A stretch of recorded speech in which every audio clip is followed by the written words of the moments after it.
Lección sexta de este tema cuarto de la filosofía de la naturaleza, en la que vamos a desarrollar algunos de los elementos fundamentales, básicos, de cómo evoluciona la filosofía de la naturaleza en esta Edad Media, estos 1000 años, ni más ni menos, entre el siglo V y el XV. Y decíamos que lo primero que hay que hacer es desmontar esta mentira histórica de que la Edad Media sea una edad oscura. Todo lo contrario, decíamos. En la Edad Media se desarrolla la filosofía más fecunda, más estimulante, más racional de toda la historia de la humanidad, que es la que se hace con el diálogo entre la filosofía clásica griega, sobre todo la de Aristóteles, pero sin olvidar al gran maestro Platón, y el cristianismo. Y eso lo hace sobre todo la escuela de los dominicos, principalmente San Alberto Magno y su discípulo Santo Tomás de Aquino, que llega, digamos, al punto álgido de este diálogo entre aristotelismo y cristianismo. A pesar de lo que diga Michelet, y con él casi todos los historiadores a partir del siglo XIX, no es una época oscura, ya se lo he explicado, ¿no? En la Edad Media se valora enormemente la razón, hasta el punto que es en la Edad Media, y sobre todo en los ámbitos de las escuelas catedralicias y también de los monasterios, principalmente benedictinos, donde nacen las universidades.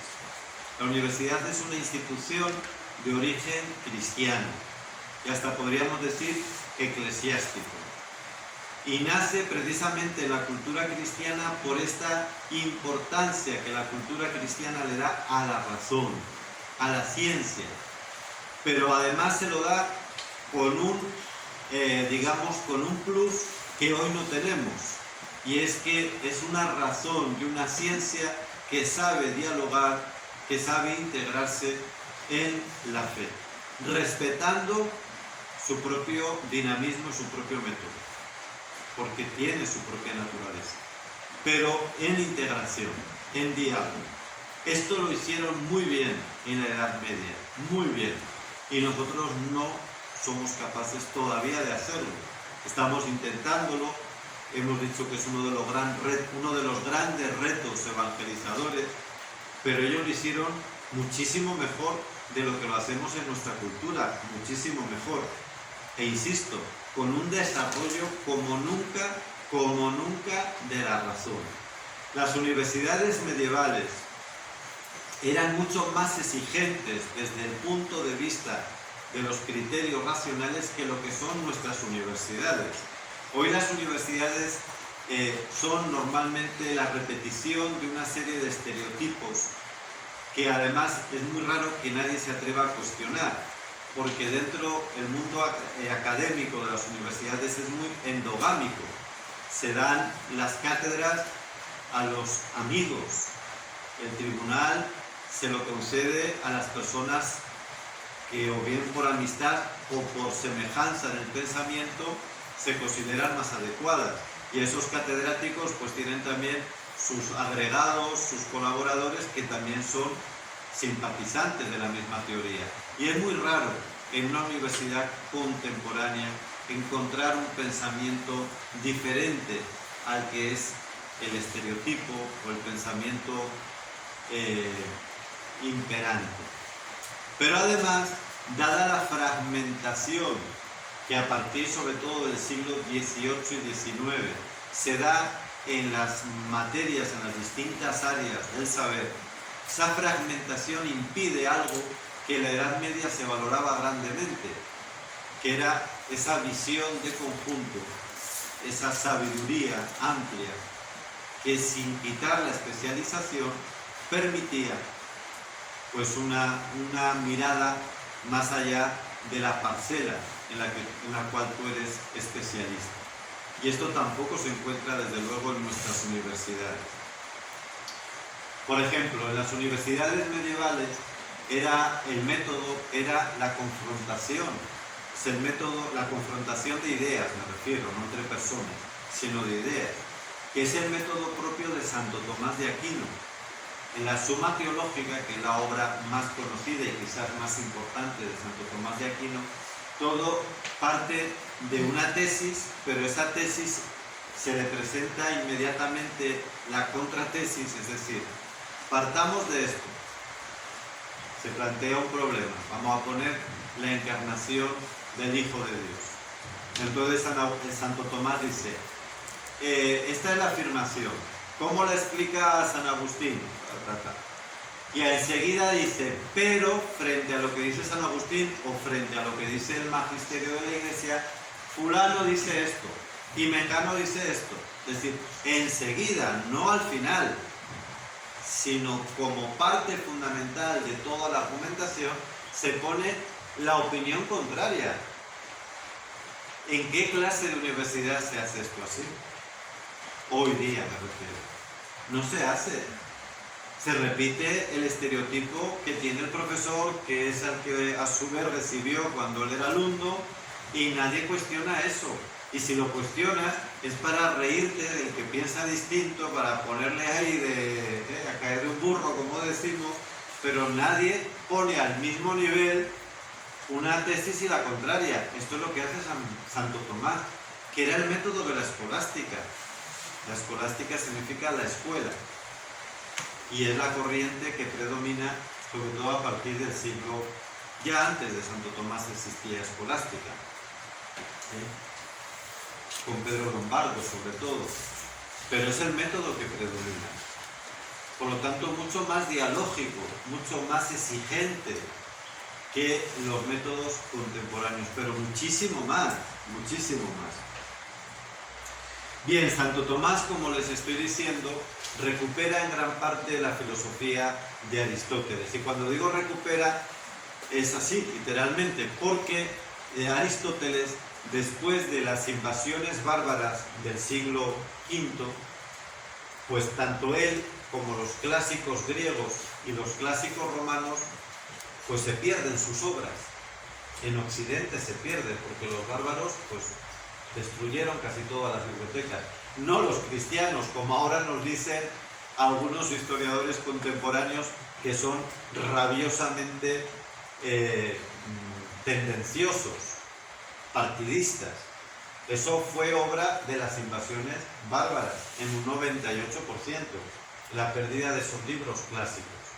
Lo poquito que se mantiene además fue gracias a los monjes benedictinos, pero gran parte de las obras de Aristóteles se perdieron en Occidente. Quedaban en Oriente. ¿Quién las trae de Oriente? Pues las traen tanto los cristianos de Constantinopla como sobre todo también los árabes, que vienen de ese mundo oriental, piensen en el mapa. Pues cuando hablamos de Oriente estamos hablando, aquí está Constantinopla. Los árabes nacen aquí, pero enseguida en el siglo VII pues invaden gran parte del norte de África y parte de Asia y amenazan Europa desde el Mediterráneo, incluso invaden España desde el siglo VIII y se paran, o mejor dicho, son parados por los carolingios en el norte de España, en el sur de Francia. Bien, pues les decía que los árabes traen copias de las obras de Aristóteles, pero interpretadas según dos pensadores, Averroes y Avicenna. Y son unas interpretaciones espurias, falsas de Aristóteles. Y por eso Santo Tomás va a recuperar al verdadero Aristóteles, quitándole esas interpretaciones musulmanas, ¿no? La Iglesia ha reconocido en este pensamiento de Santo Tomás, en este diálogo con Aristóteles, lo mejor del pensamiento, pues digamos, humano, pero también lo mejor del pensamiento para hacer una sana teología. Y por eso ha sido, sin duda, la base de la teología cristiana desde el siglo XIII. Porque piensen, amigos, que es cierto que el Evangelio es la principal manera de fecundar cualquier cultura y cualquier filosofía. Ya lo hemos dicho, que para ser una buena filosofía, una buena cultura, lo fundamental es tener una sana teología.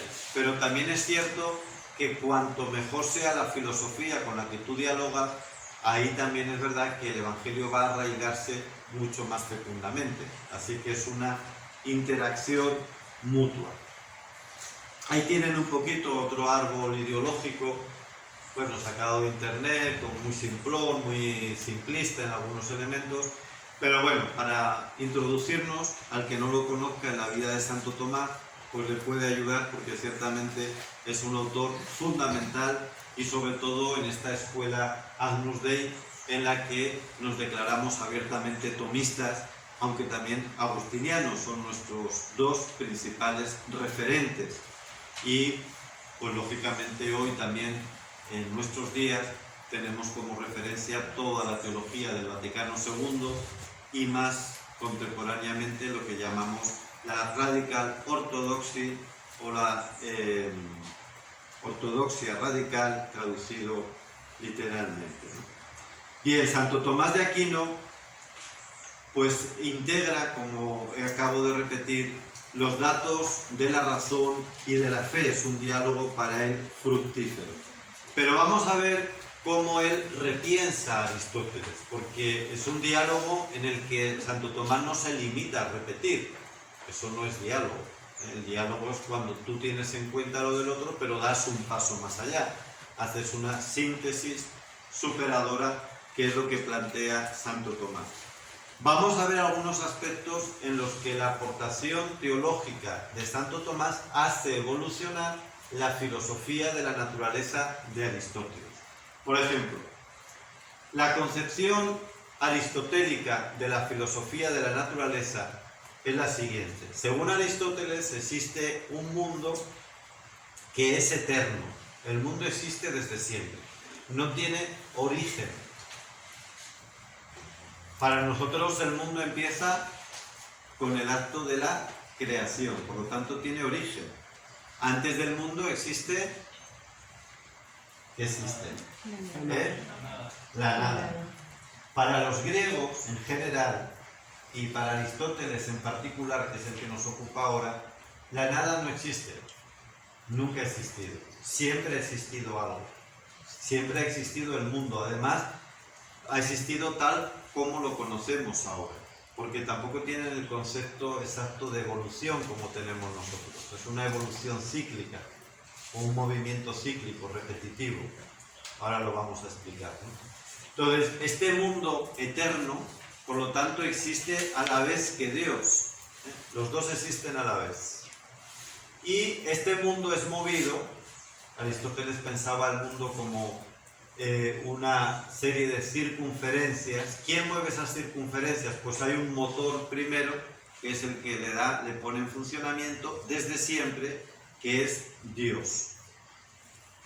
Pero el mundo no conoce exactamente a Dios, sino que existen juntos, pero de una manera, digamos, sin una interacción mutua.